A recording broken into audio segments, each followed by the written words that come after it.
everyone. It's Carrie here with your Tuesday Tidbit, and looking forward to this wonderful topic, tools for online learning, how to be a great webinar participant, whatever you want to call it. We're here today to talk about how we're learning, right? Our new way of learning here on online. Now, many of us have been learning online for a long time, but I feel with the COVES, we've really amped it up. I know definitely at WEM, we've really swung around and changed how we've done everything. Now, thank you for finding the chat. Those of you that have been here before, good morning. Loving hearing where you're joining from, of course. Pretty much have you all memorized, not quite a stalker, but I do recognize your names, and I'm always so excited to see you here.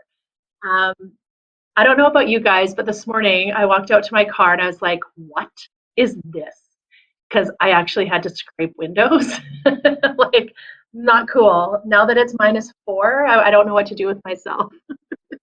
We've been totally spoiled, guys. So you know who we are. We're Workplace Education Manitoba, helping people to develop essential skills that are needed for work, learning, and life. Guess what? Even this topic of learning online, you can transfer to your learning in your regular life. I'm going to prove it to you. Don't worry. Our vision is that all Manitobans have access to the essential skills, knowledge, and training required to determine and pursue their goals related to learning, the workplace, and life. And of course, a shout out to our funders, Employment and Social Development Canada and Manitoba Education and Training. This project was jointly funded through Human Resource Skills Development Canada and Entrepreneurship Training and Training. Now, if you just got super excited to hear about all this funding and are super curious about it, of course, for more information, visit our website, wem.mb.ca, or contact info@wem.mb.ca through email. If that's something that you're interested in, you can talk with the lovely Sarah. She's a fantastic lady. Woohoo! Now, a little bit about our office situation here in the Interlake. We are located in Selkirk, and one thing we have is not only these amazing online trainings, we also do training in workplace. Right now we're doing that in the same platform through virtual training. So if that's something that's of interest to you, or there's a topic that really you want to pull directly into the conversation within your own workplace, let us know. We'd love to help you out with that. We do customized training. We have a variety of stuff that's ready to rock as well, and we can create those conversations for you in your workplace. We are all about those 9 essential skills, and we'll talk more about those in just one second. The other part of what we do, kind of these two sides, right? Workplace community sessions such as this, but also our West Center, Workplace Essential Skills Training Center. So if there's you or someone you know is looking for some upskilling, we do offer that as well. Not so much in person currently due to you know what, Voldemort. But feel free to book an appointment and you can give us a shout out there. We handle assessments and offer that specialized support. And that is all about that, right? Our West Center. Like I said, it's located in Selkirk, just across from the library, the beautiful library. We're snuggled in with the Red River College folks. So it's great, a learning center there for them and for us to be able to be side by side. It's wonderful. Fantastic people. Now, those are 9 essential skills. We're always like, let's review these. I hope everybody has them memorized. Looking at these foundational skills, and that's what we mean by essential skills. These are all of the skills that we would need to be successful in our workplace. So to be able to read and write and be able to use documents. Now you can see where even these top 3 here, they all roll really nicely into one another. We're definitely going to need to know how to read in order to use a document, or perhaps we're writing in it. Digital literacy, right? You're here, so you have some level of digital literacy, otherwise we wouldn't see you.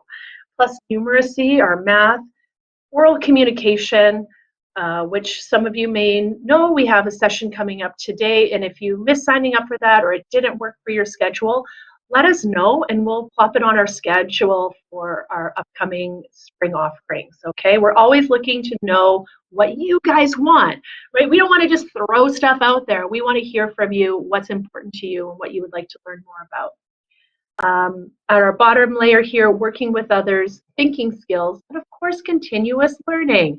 We love that. Now, this is the thing.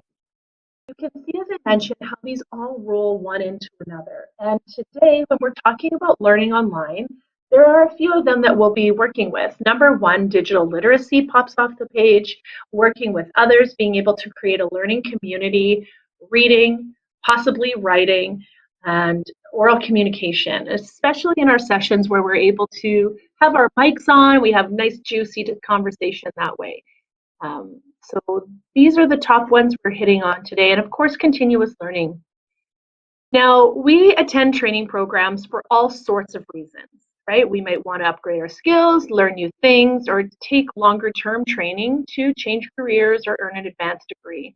And I know I like to give props to Rochelle, who's working on that herself. She is well educated and continues to pursue that, right? She's a lifelong learner and such a great example. So my question to you is, what are you doing to be a continuous learner?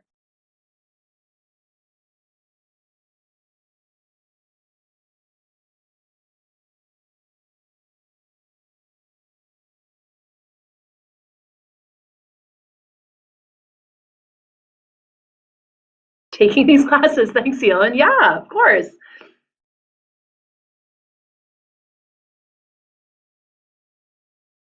Sweet. Yeah, this is one way, like to be able to learn new things, reading, yes. Hmm. And if you're reading something really cool, I just started a book this morning. Um, what is it called? Has to do with social intelligence. That's one of my favorite topics. So when I remember what the title is, I'll let you guys know.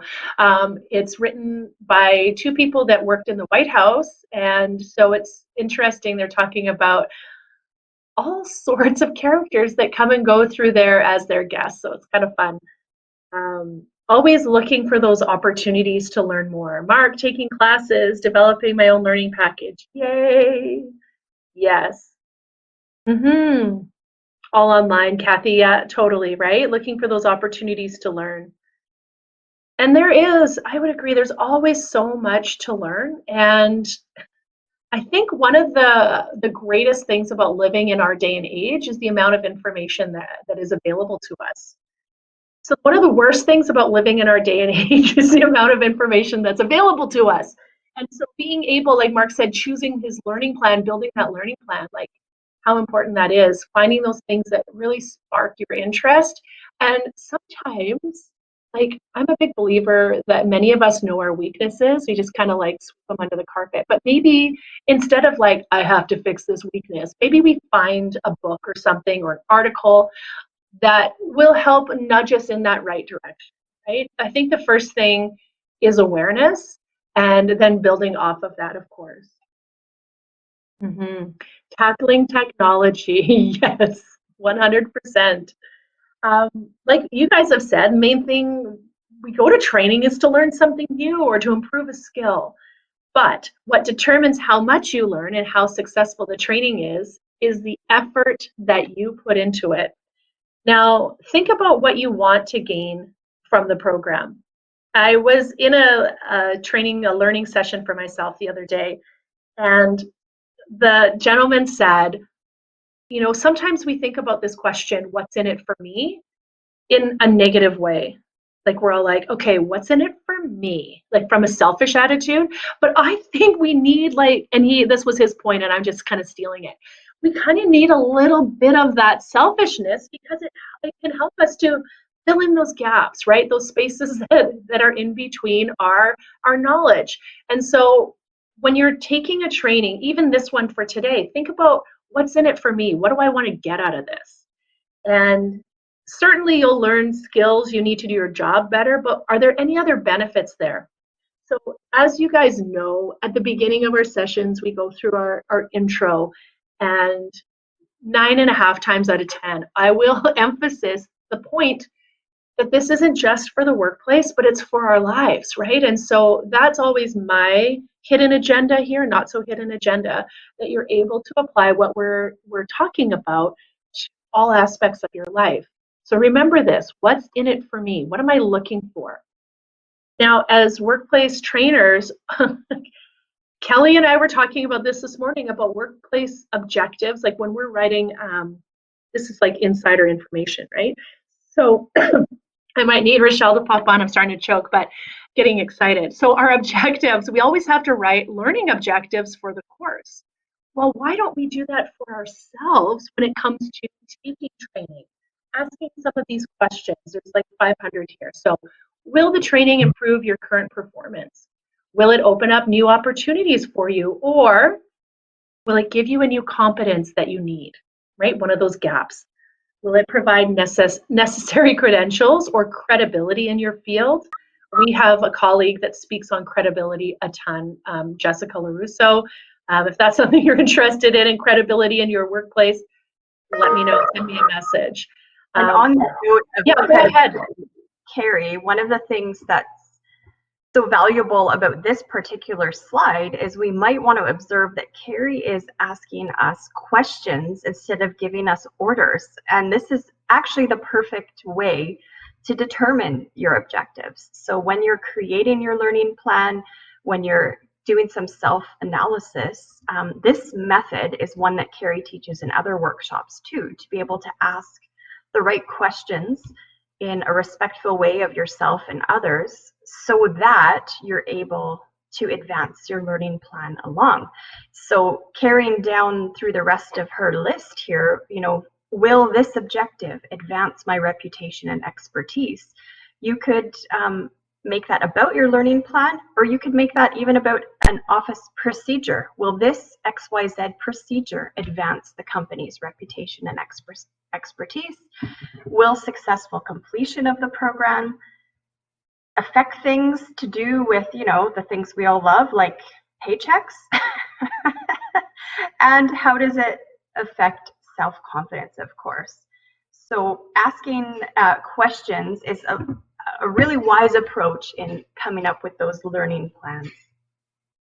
Thanks for your insight on that, Rochelle. I really appreciate it. And it's true, like this whole list is another way that we can apply it to our learning, but what about to our jobs, right? And looking at it in that bigger perspective. Love that. Now, I have to confess, sometimes I'm a terrible learner, you guys. Sometimes I'm trying to do, you know, a couple of different things while quote unquote taking a course. And guess what? It's a big fat waste of time because we're not built, like as humans, we're not really built to multitask. Sure, and you can argue with me if you want, and then I'll prove my point that I'm right. Sure, okay. But it's true. Think about it. We're not doing everything well if we're trying to do like a ton of things at once. And so if we could consider it in a different way, like we can still use the term multitasking, or I think we should shift it to, though, focused task shifting. Carrie, what the heck are you talking about? I'll tell you. Being focused on one thing at a time. I can shift and answer an email. I can shift back and do something different. But really, when we're in training, let's make the most of that time. And really what it means is taking an active role in your learning, taking responsibility for your learning. A little while back, I had someone say, well, you know what, I was in this course and I really didn't like the teacher. Okay, so, okay, that happens, right? But what are you doing to take responsibility for your learning? What are you doing about that? Are you leaving the course? You find a different instructor? Are you digging in deeper yourself? Lots of different things that can be going on, right, with taking that active role. Now, one of the ways that we can do that, which is why my heart is always so excited to be here on Tuesday, because you guys do this. You fill my bucket by entering comments into the chat, asking questions, giving suggestions. We have created in our little Interlake land here a beautiful sharing community, and it literally makes me smile and makes me so happy to be a part of it. You're asking questions, you're participating in the sessions, you're participating in chats and forums, and in our longer sessions, those of you that have been in there, you've even, oh my goodness, turned on your mic. which in this delivery is not even an option for you, but in other sessions where we do more of a meeting, you can turn on your mic. And yesterday I had this magical thing happen. People turned on their cameras, and it was so amazing just to connect with everybody. I loved it. So good. I know, it was amazing. It was a magical land of goodness and unicorns. Now, here's our truth. Participation gives you an opportunity to express your ideas and get immediate feedback. How great is that, right? It becomes that sharing community like I spoke about. You can often learn as much from other students as you can from the trainer. Now, I will be the first one to say this out loud because I firmly believe it, as cheesy as it is, I truly believe that we can learn so much more from each other than just one person. True? Have you guys found that? Now, I found this wicked awesome font. I thought you guys would love it for hot tip. Here's our hot tip of the day. Look toward the future. There's an amazing lady named Rosalind Torres. She's dedicated her whole life to leadership development. And one of the things she says in her TED Talk, which maybe my colleagues could go and find, her TED Talk is called What It Takes to Be a Great Leader. Okay, and her name is Rosalind Torres.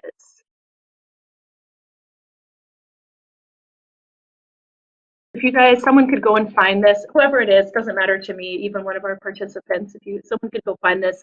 She's wearing a light blue jacket. Some of you will be familiar, I've shared it before with you. I've watched it a million times. I still get something about it. Why? Because I'm a different person each time I go to it. Have you ever noticed that? When you're reading a book and you're like, 5 years later, you read it again, you're like, oh my goodness, I didn't even notice this. Same thing happens with this vid. But here's the thing. She talks about looking towards the future and looking around the corner. What's around the corner that could bring change? And when we're talking about training, why else are we taking training but to bring change for ourselves? Now, you may want to ignore the parts of the course that don't seem immediately relevant to your current position. Like maybe in this video, I'm thanks Kelly for popping that in. Having you watch if you would like, maybe doesn't seem relevant, but guess what? You're developing skills for the future. And that's part of any training course. There may be things you're like, I don't see how this fits. Trust me, it will. I'm pretty sure. Yes, that's perfect. Thank you. Now, you don't know what you may want to do or be asked to do at some point in the future. How many of you, by show of thumbs up, are in a position you never thought you would be in? Hopefully for better and not worse. Right? How many of you were going to be a pediatric surgeon? Over here, until I realized about math when I hit kindergarten. And so my path took me in a different direction. However, sometimes life brings us situations that we wouldn't even imagine for ourselves. I love that you have trust in us. And that's one thing that I see because you come back, or maybe you're expecting something to change. I don't know. But I feel like it's a measure of trust. And now I believe this statement is true. If the course designers, who are subject matter experts, we do pour our hearts and souls into each of our topics, believe that the information is relevant enough to present, it's probably something you should know. And if not, I like to imagine my mind as like different tabs open, right? I'm one of those people that has like 30 tabs open at all times, like for real, like in my phone or my computer. And I feel like training is that way too. Sometimes we just gotta stick it on one of those tabs in the back of the mind, and it'll be interesting. You'll see how things come up and again and again. The point of it is to keep an open mind. Make a conscious choice to learn as much as you can from the course, right? And P.S., this is how you take charge of your learning. Simple. Now, learning, we know, is strengthened by doing. So if you simply attend a course and don't make any effort to apply the skills, you're probably going to forget it. To make the most of any training, plan to use the information immediately and repeatedly. So how do we do that? Here's 3 things. Seek opportunities to share. So tell your boss, tell a coworker what you learned and how it will help your performance. and maybe they'll send you for more training, right? So we seek those opportunities to share, provide feedback. What ideas and feedback could you give your boss or the training organization? And trust me, friends, we are wide open for feedback. We would love to hear what you love, what could be better, what topics you're interested in, especially as we head into our planning season for the next few months. So please let us know. And then number 3 is to follow up. Seek out follow-up training opportunities. Keep your skills up to date. That's keeping you relevant. We want to understand exactly what is expected of you. So again, you hear this phrase over and over this morning, take responsibility. Take responsibility for understanding in detail what the priorities are and what would be considered a success in the training that you're taking. So here are some tips for attending online meetings. So whether it's in this webinar format, whether it's in a meeting format, or in your workplace, yes, another hot tip, think of any online meeting like any other meeting, okay? The people on the other end aren't robots, even if you haven't met them before, and even if you have.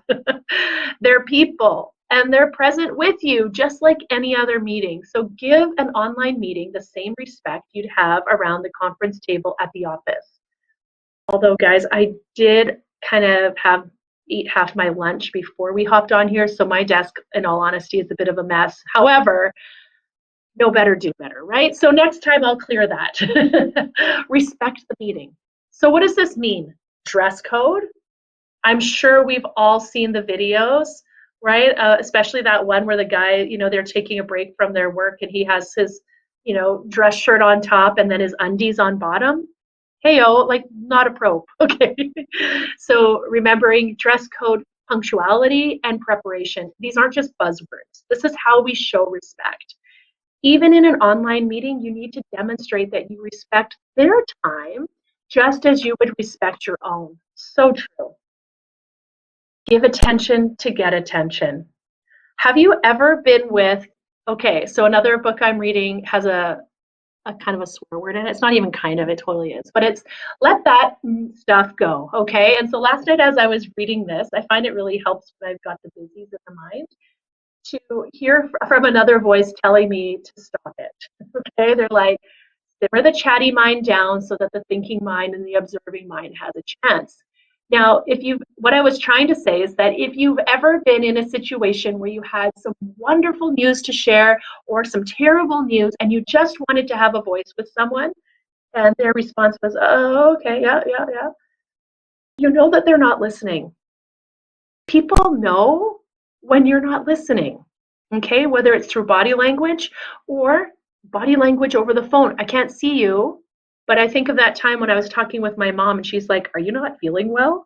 It's like, oh, dang it, I was scrolling through my Instagram. Stop, drop, do yoga, anybody? So when you don't have the floor in a meeting, do your best to remain an active listener who's engaged with what they're saying. And if need be, ask clarifying questions to ensure you're still on the same page. So even if you've drifted off, call yourself back. Demonstrate that you're conscious of other people. And if you're the type of person, hello, Carrie, who interrupts, apologize, say, excuse me. And I like to say, please forgive me because I'm sorry I don't know, guys, it's kind of overused, right? But the point is that there's no penalty for being polite in any meeting, right? We'll often get a lot more leeway that way. So your role is as a listener. Then come prepared with some key questions. Draw up a list of the answers you need to move forward and don't let the meeting end until you've asked them. And that's one thing that we kind of value in our community here is that even if we don't have the answer for you right now or we quote unquote can't get to it in this moment, we really try our hardest to get you the answers that you're asking. And so I hope you will continue to ask great questions. Now, techie times, right? An online meeting comes with its own little twist. You rely on technology for face-to-face. We're also relying on technology here online. So we have to be our own tech support. Now, thankfully, we have Rochelle waiting in the wings here. We have Kelly as well. And so we are so excited, at least I am, to have people to bring that support. And so if there is at any point that you're dealing and you're like, I don't have audio or I don't no longer see the presentation, we know that we have your back and that we're here to help you with that. Again, take charge of your own learning. Even if you're not contributing, remain an active listener. You don't have to be talking 80% of the time to be an active contributor to an online meeting, but you do need to be active 100% of the time. Now, here's today's stat for our statisticians. 8 is the number of seconds, the average attention span of a human, right? Down from 12 seconds in the year 2000. So guys, we're not doing the greatest. I would even venture to say that it's less for some of us. And so I know, right? So we constantly, I know for myself, I feel myself wavering. I constantly have to call myself back to attention. Now, think about that. All of the different things we have going on in our lives, our home life, our work life, our volunteer capacities, our community responsibilities. Yikes. You have dedicated from 10 to 10:30 today to be here. So that's the invitation, is to be here. And you guys do an amazing job of that. I love it. One thing I find helpful is to take notes. Sometimes those notes are in doodle form and I need to translate them eventually later, but it keeps me present. And that's one thing that I find helpful, and to come up with specific points. Even yesterday in the meeting, someone said something that triggered an idea for something totally different. So I had my note paper there ready to take the notes. Mm-hmm. 100%. Thank you for being continuous learners. I agree. Now, I've used the term active listening a lot this morning. I prefer to call it listening, but some of us are working on being more active in our listening. That means you're doing more than just paying attention. It means you're taking that active role. And not only does this help with the information that you'll retain, but you become a contributor to the rest of the community. And Sandra, I like this idea. I take pictures of screens, so I'm not busy writing what's on the screen, but what's being said. I did that the other day too, and I need to go back to my phone. I wasn't even screenshotting on my computer. I actually took a picture of it with my phone. So funny. Now, sometimes we have two types of people. Those that are, speak first, think second, and then we have those that think first and speak second. So both of these things, think before you speak and be willing to speak. Your voice needs to be heard. You have amazing skills, talents, knowledge, and ability that the world needs to hear. So if you have a tendency to sit back and observe, know that we want to hear you, right? People won't know where you stand unless you tell them. Look at this. Your customers may get a more favorable impression of your business if your employees understand the rules and follow them. This is how we create this credibility. Now, this credibility can be learned because we are continuous learners, right? And so we're constantly gaining more and more skills. Now, before we leave today, I wanted to slip in a few netiquette tips. Yes, I had to put that line in there. Yep, there's a name for it. So like we said earlier, dress code is one of them. Checking your view through your camera. What do others see? These are things to be super mindful of. I would invite you to not choose a bedroom or a bathroom as your background or your place to receive your delivery from or your meeting. Some would also suggest no personal photos in sight of the camera and eliminate any distraction in the background. Again, this year has brought some great funny videos of people dressing up in unicorn costumes, dancing in the background, mooning things, like whatever it is. We want to eliminate all of that. It's best if you can seclude yourself so that there aren't any of those other distractions. 8 seconds, guys. 8 seconds is the number that we have before we're distracted. So can you imagine if we had all this other stuff going on? So people keeping off your cell phone, other devices while training. What did you say? I don't even know. I was distracted by the picture. Oh, this is a big tap on the hand for me. It may be tempting to check your inbox or carry on a side conversation. Stay present. Right? You might miss a learning opportunity. Remember when using your webcam, use a kind of body language. We're sitting up straight, we're eliminating movements. Try not to let your eyes wander. Kind of creepy. Final word here. Let your internet engagement show your inner beauty through online actions with Netiquette. I want to thank you guys for joining. Really fun topic for us today. And please feel free to check out our other offerings, wominterlake.ca. Again, we're building for the spring, so let us know what you would like to see coming up. Take care, everybody.